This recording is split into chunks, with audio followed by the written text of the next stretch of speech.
आइए, सुनिए, देखिए, समझिए सनातन सत्य। जैसी दृष्टि वैसी सृष्टि, दृष्टि विज्ञान। कुदरत, कुदरती रचना एवं कुदरत के कानून से शाश्वत सुख की प्राप्ति। जोधपुर के परम पूज्य महात्मा उपासक प्रोफेसर डॉक्टर सोहन राज तातेड़ के निर्देशन में सनातन सत्य। जैसी दृष्टि वैसी सृष्टि, दृष्टि विज्ञान।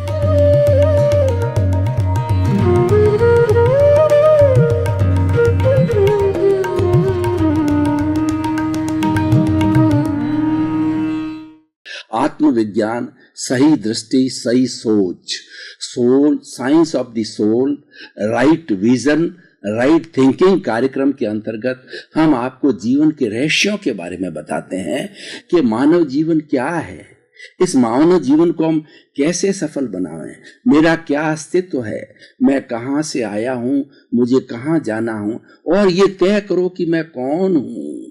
सबसे पहले अपने दृष्टिकोण को सही करना है और अपनी सोच को सही करना है, उसके लिए कार्यक्रम बनाया गया है। और इस कार्यक्रम में हम प्रतिदिन इन्हीं चीजों से जुड़ी हुई जो जीवन के रहस्यों के बारे में आपको प्रतिदिन नए नए विचारों से आप्लावित करेंगे।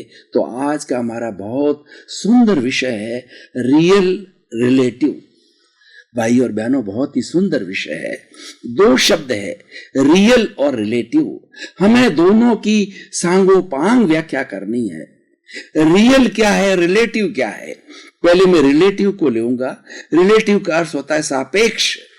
ये सारी सृष्टि, ये पूरा पर्यावरण, ये पूरी दुनिया जो है रिलेटिव है। रिलेटिव का मतलब है एक दूसरे से जुड़ी हुई, एक दूसरे के बिना काम नहीं चलता है। 84 लाख जीवा योनि के प्राणी इस पूरी सृष्टि में निवास करते हैं और इतने पुद्गल है, इतने परमाणु हैं, लेकिन एक दूसरे के बिना एक दूसरे का कोई काम नहीं चलता है। परस्परोपकारो जीवानाम, इसका अर्थ है कि परस्पर सहयोग से ही जीवन चलता है। अगर हमें अनाज न मिले तो हम खाना कैसे बनाएंगे, अगर हमारे पास सूत नहीं हो तो कपड़ा कैसे बनेगा, और हमारे पास में पत्थर वगैरह सामग्री न हो तो मकान कैसे बनेगा। आप देखिए, ये जो कपड़ा हमारे पास में आता है कितनी प्रक्रिया से वो गुजरता है। सबसे पहले किसान कपास की खेती करता है और खेती करके और उस कपास को निकालता है, उस कपास को निकाल करके वह बेचता है और खरीदने वाला उसकी धुनाई करता है, धुनाई करके और उसको स्पिनिंग करके उसका धागा बनाता है। वो धागा जो है फैक्ट्री वाले को बेचता है और फैक्ट्री वाला उस धागे से रीड और पीक बना करके, डिजाइन बना के, कलर करके और हमारे लिए अलग अलग सुंदर सुंदर वस्त्र तैयार किए जाते हैं। ये सारा रिलेटिव है। अगर आपकी पत्नी आपके लिए भोजन नहीं बनावे तो आप क्या खाएंगे। अगर एक टीचर है, उसके सामने स्टूडेंट नहीं हो तो वो किसको पढ़ाएगा। आज हमारा स्टूडियो है, सामने आप लोग दर्शक गण, श्रोतागण नहीं होंगे तो हम किसको ये बातें बताएंगे। ये सारा सापेक्ष जीवन है, ये हमें समझना चाहिए। और जब सापेक्षता आती है तो हरेक का कर्तव्य बनता है कि हरेक व्यक्ति हरेक को सहयोग दे। और सापेक्षता में दो चीजें हैं। पूरी सृष्टि है जड़ और चेतन, दो तत्वों से मिली है। चेतन वह होता है जो सुख दुख की अनुभूति करता है और जड़ वह होता है जिसमें सुख दुख की अनुभूति नहीं होती है। वो साधन बना सकता है, जैसे कि भोजन हमारा साधन है, वो जड़ है, और लेकिन इसको खाने वाला है ये शरीर है। शरीर भी जड़ है, लेकिन इसके भीतर जो प्रभु विराजमान है वो चेतन है। हर प्राणी के अंदर चेतन तत्व होता है और उस चेतन तत्व के कारण ही यह शरीर मिलता है। और पूर्व कर्मों के जो भुगतान के लिए हर प्राणी को जो ये शरीर मिलता है, तो शरीर रिलेटिव है और रियल है उसके भीतर विराजमान शुद्ध आत्मा भगवान रियल है। अब मैं उस आत्मा की बात करता हूं जो कि रियल है।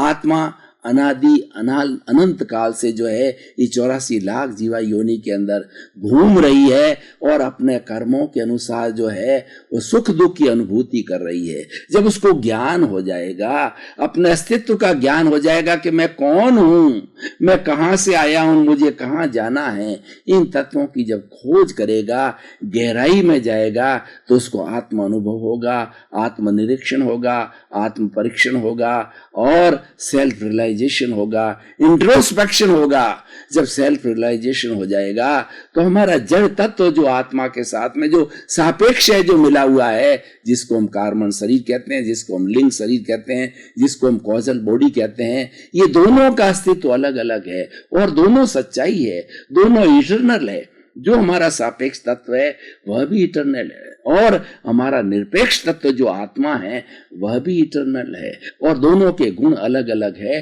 तो रियल के अंदर हमारी आत्मा है और रिलेटिव के अंदर हमारा शरीर है, जड़ पदार्थ है। इन दोनों के कॉम्बिनेशन को समझना है। देखिए, हमारा जो जड़ पदार्थ है, जो कार्बन शरीर है, वह आत्मा से कहता है कि मुझे तो तुम्हारी कोई गरज नहीं है, तुम तान तान करके मेरे को इस पूरे कॉस्मोस से लाते हो और उसके अनुरूप जो है सुख दुख की अनुभूति करते हो और उसके अनुसार ही जो है कर्मों को भोगते हो, मुझे तुम्हारी कोई जरूरत नहीं है। ये सापेक्ष बोलता है। और निरपेक्ष जो है वह तो मोक्ष की अवस्था है। शुद्ध आत्मा जब सभी कर्मों से मुक्त हो जाती है, सभी सापेक्षताओं से मुक्त हो जाती है, तो निरपेक्ष रूप में उसको एब्सोल्यूट नॉलेज मिलता है, जिसको कि केवल ज्ञान कहलाता है। वो केवल ज्ञान क्या है? वो ज्ञान ये है कि हमारी जो शुद्ध आत्मा है वो अनंत ज्ञान वाला है, अनंत शक्ति वाला है और अनंत सुख का धाम है। जब उसको अपने नेचर का पता चलता है, जब उसको अपने स्वरूप का ज्ञान होता है, जब उसको सेल्फ रियलाइजेशन होता है, तो रियलाइजेशन के बाद में मुक्ति की अवस्था होती है और मुक्ति में जाकर के निरपेक्ष हो जाता है, जो अमूर्त हो जाता है, रियल तत्व आत्मा है। क्योंकि उसके शरीर जो है, मोक्ष में कोई शरीर नहीं होता है, शरीर रहने की जो अवस्था होती है वो सापेक्ष अवस्था होती है। हम अब उस आत्मा की 3 अवस्थाओं के बारे में बात करते हैं। पहले होता है जीव अवस्था। हर प्राणी जो कि जीवन जी रहा है, जिसके अंदर चेतना है, वह जीव अवस्था में रहता है। जीव अवस्था के अंदर उसके क्रोध होता है, अहंकार होता है, माया होती है, लोभ होती है और 10 संज्ञाएं होती है। 10 कौन सी है? आहार, भय, मैथुन, परिग्रह, क्रोध, मान, माया, लोभ, ओग और लोक संज्ञा। हर जीवित प्राणी में 10 संज्ञा होती है, चाहे एकेंद्रिय हो, द्विंद्रिय हो, तीन्द्रिय हो, चतुरेंद्रिय हो, पंचेंद्रिय हो, हरेक के अंदर रियल आत्मा है और रियल आत्मा के अंदर हरेक के अंदर ये 10 संज्ञाएं होती है और हरेक के अंदर क्रोध, अहंकार, माया, लोभ होता है। ये बात अलग है।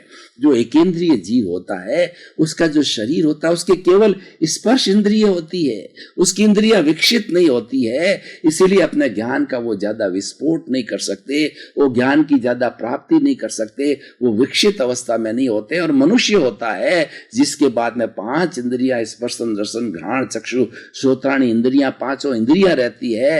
विकसित मन होता है, विकसित बुद्धि होती है, विकसित चित्त होता है और विकसित आत्मा होती है। इसी कारण से मनुष्य को इस सृष्टि का सर्वश्रेष्ठ प्राणी होता कहा जाता है। वह सर्व गुणों से संपन्न होता है और वो सारी स्थिति को बहुत अच्छी तरह से संभल सकता है। तो रियल अवस्था जो मनुष्य भी जो है जीव अवस्था में हो सकता है, पशु भी जीव अवस्था में हो सकता है। प्रारंभिक अवस्था होती है वो जीव अवस्था कहलाती है। उसके अंदर 10 संज्ञाएं होती है और क्रोध, अहंकार, माया, लोभ होता है। वो व्यक्ति मैं मेरा के दायरे के बाहर नहीं जाता है, उसको आत्मज्ञान नहीं होता है, उसको अपने स्वरूप का भान नहीं होता है, मैं कौन हूं उसका रियलाइजेशन नहीं होता है। इसीलिए वो 84 लाख जीवा योनि के अंदर इस राग, द्वेष, इस कषाय, क्रोध, मान, माया, लोभ जो ये चंडाल चौकड़ी है, इसको लिए हुए पूरे जीवन भर भव भवांतर जो है 84 लाख जीवा योनि में भुगतता रहता है। अब प्रश्न ये है कि हम रियल और रिलेटिव की बात कर रहे हैं, तो रियल और रिलेटिव को समझ समझने के लिए हमें चेतना जो रियल है उसके 3 स्तर की बात करनी पड़ेगी। पहला स्तर है जीवात्मा। तो जीवात्मा कौन होता है? जिसके अंदर जीव होता है, जिसके अंदर आत्मा होती है। वो क्रोध होता है, अहंकार होता है, माया होती है, लोभ होता है, और उसके साथ साथ में 10 संज्ञाएं होती है। कि कौन सी 10 संज्ञाएं होती है? आहार, भय, मैथुन, परिग्रह, क्रोध, मान, माया, लोभ, ओग और लोक संज्ञाएं होती है। और ऐसा जीवात्मा होता है, वो सब क्रोध अहंकार के वशीभूत होकर, राग द्वेष के वशीभूत होकर के और कषाय के वशीभूत होकर के कई जन्मों तक, जन्म जन्मांतर तक है 5 इंद्रियों के सुख के अंदर ही डूबा रहता है, और फिर कर्मों का अर्जन करता है, और पुनः जो नया शरीर धारण करता है फिर अर्जन करता है। ये 84 लाख की जो है वो अवस्था उसकी चलती रहती है। लेकिन इसके बाद में जो दूसरी जो है आत्मा का स्वरूप है वो होता है अंतरात्मा। अंतरात्मा वह होती है जब उसको थोड़ा ज्ञान होता है कि मैं कौन हूं, मैं कहां से आया हूं और मुझे कहां जाना है। जब उसको ये भीतर से अनुभूति प्रारंभ हो जाती है, भीतर से जिज्ञासा जागृत होती है, भीतर से जागृति होती है, भीतर से ज्ञान आता है, तो अंतरात्मा बनता है। और अंतरात्मा बनने के बाद में वो सापेक्ष भी रहता है और साथ साथ के अंदर वह जो है वो ज्ञान में भी रहता है। उसकी दोनों स्थिति प्रारंभ हो जाती है और ये शुद्धि की अवस्था प्रारंभ हो जाती है, लक्ष्य की और वो प्रयाण करने लग जाता है। और तीसरी अवस्था होती है, वह अवस्था होती है परमात्मा की अवस्था होती है।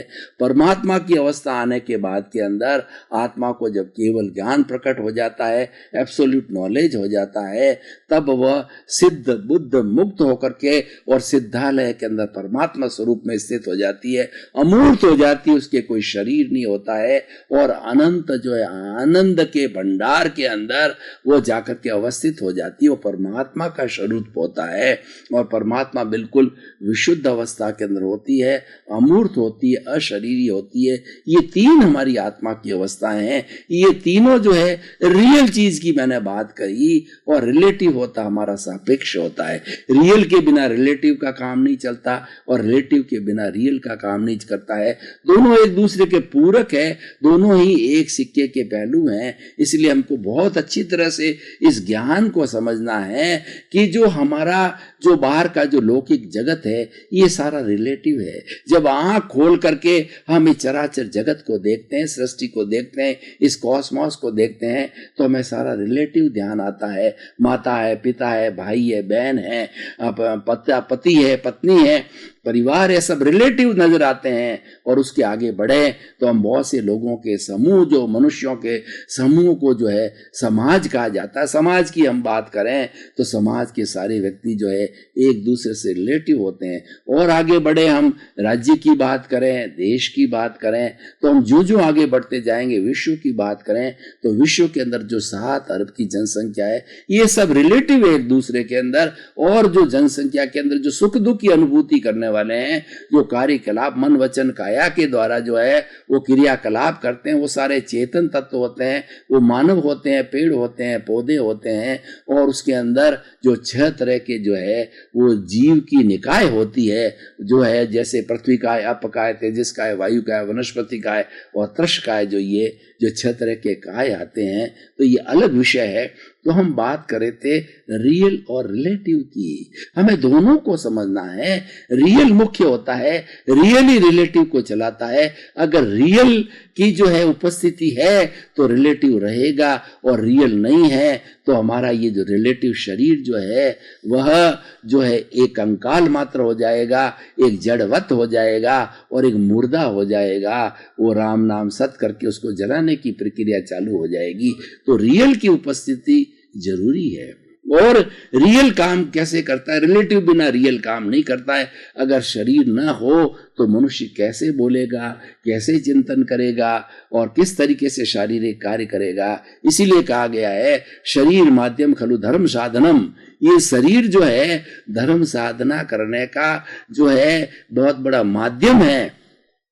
और इसको जो है रिलेटिव कहा जाता है।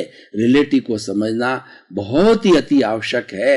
रिलेटिव का संसार बहुत बड़ा है और रियल का संसार पावरफुल संसार है, लेकिन वो संसार जो है भीतरी जगत है।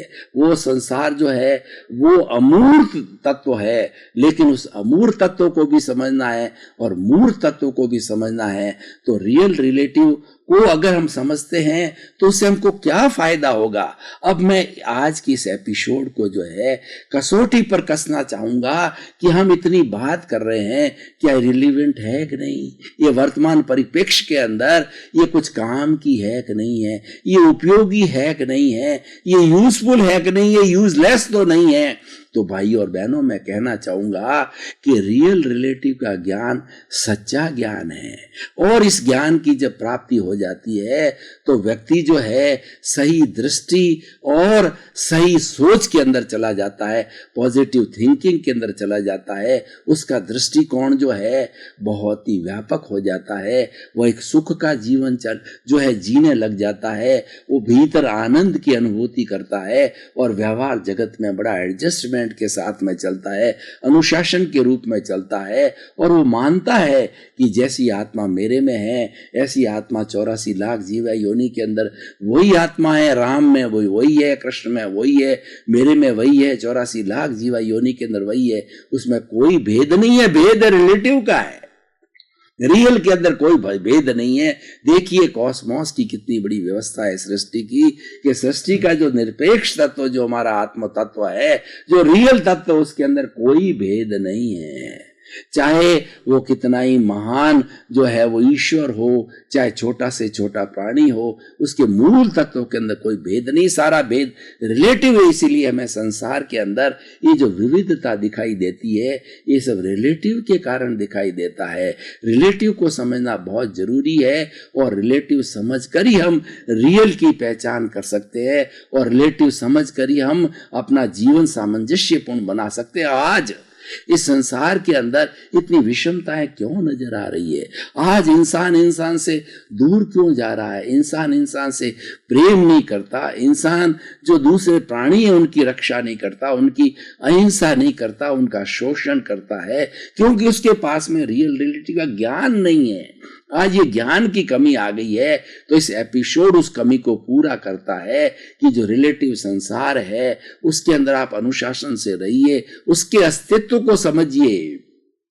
सर्वभूतेषु संयम अहिंसा, प्राणी मात्र के प्रति जो है उसकी रक्षा करना, उसके प्रति अच्छा चिंतन करना, उसको कोई कष्ट न देना, ये जो है वो सबसे बड़ी अहिंसा है। अहिंसा तत्व को समझना पड़ेगा।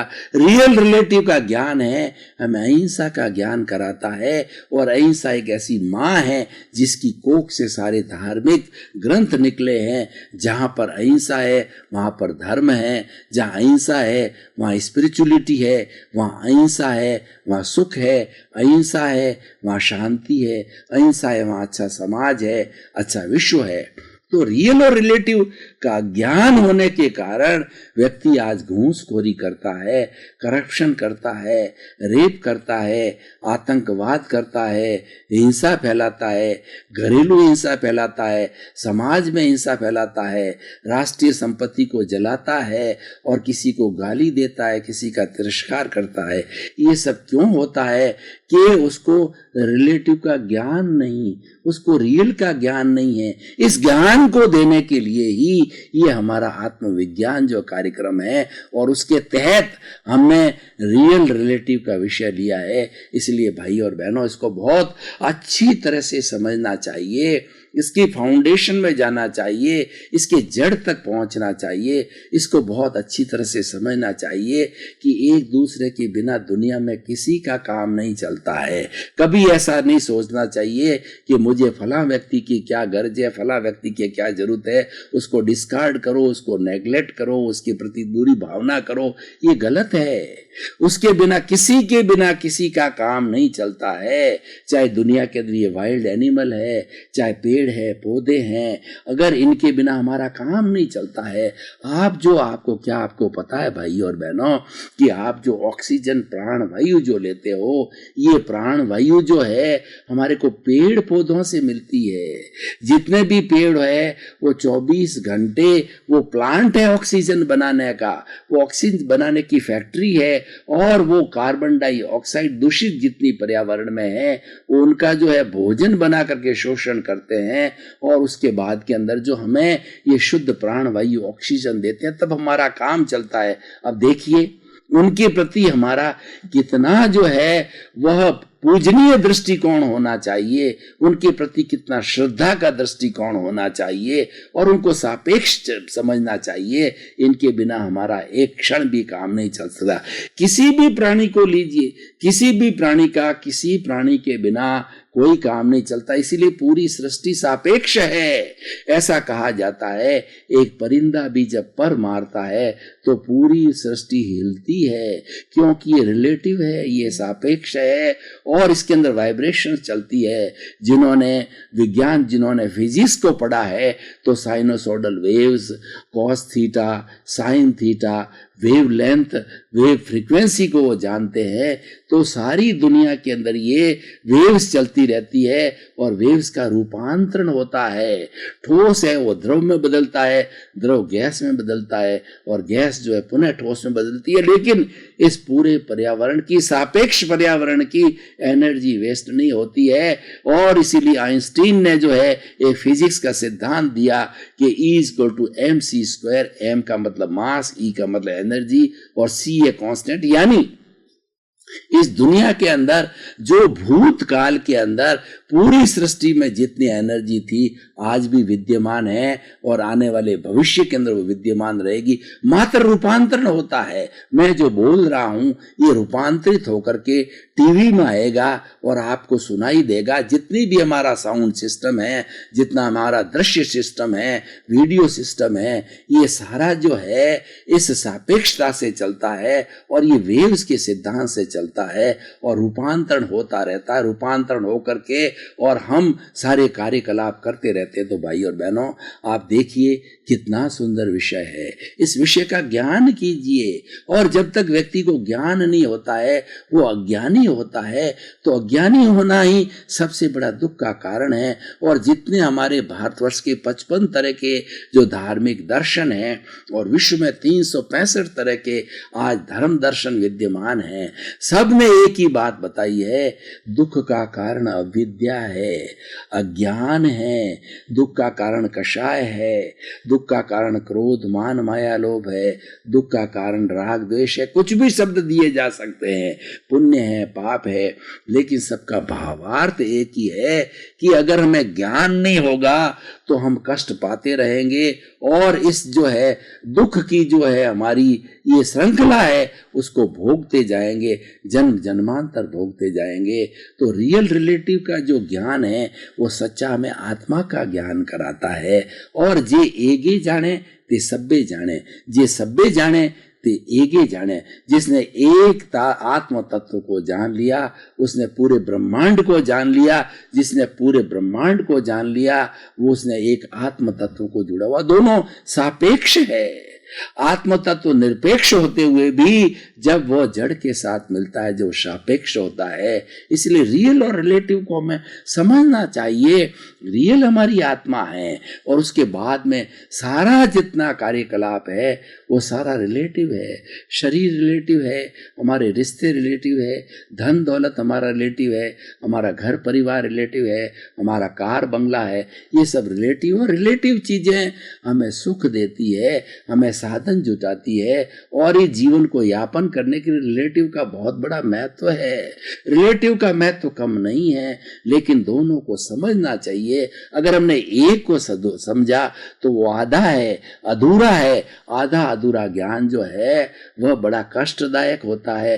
पूरा ज्ञान करना चाहिए।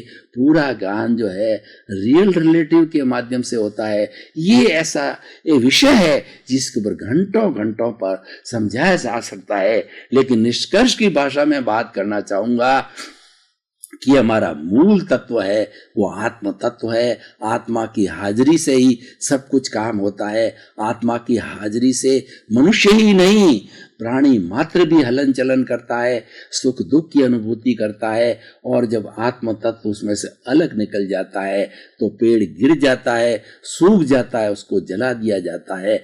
आदमी का शरीर जो है आत्मा के निकलने के बाद में जला दिया जाता है। हर प्राणी का शरीर आत्म तत्व के निकलते ही वो जड़ बन जाता है, और जड़ बन करके और उसका उपयोग जड़ के रूप में कर लिया जाता है। जड़ के अंदर कोई जो है चिंतन मनन नहीं होता है, उसके अंदर कोई संवेदन नहीं होता है। तो मैं आपको बताना चाहूंगा कि हमें जो है वो इस सारे कॉन्सेप्ट को समझना बहुत जरूरी है।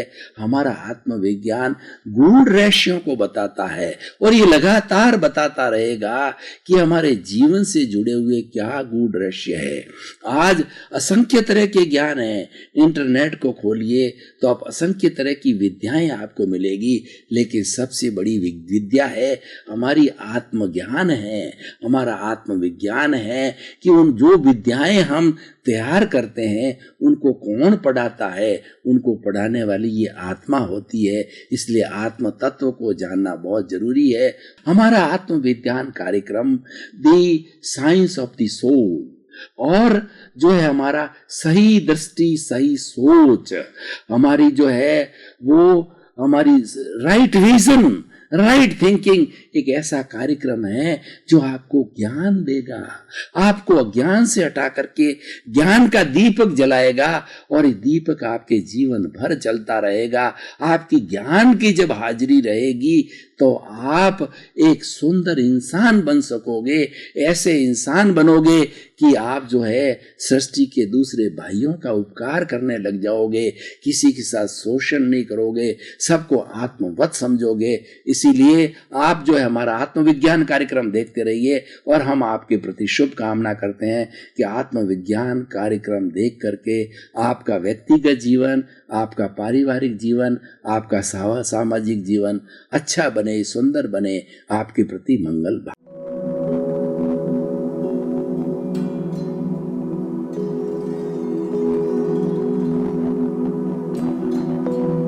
एक ऐसा अंतर्राष्ट्रीय ख्याति प्राप्त मानव जो गुरु प्रेरणा से पिछले 20 वर्षों से वानप्रस्थ जीवन जीते हुए 24 घंटे मानवता की सेवा में संलग्न है।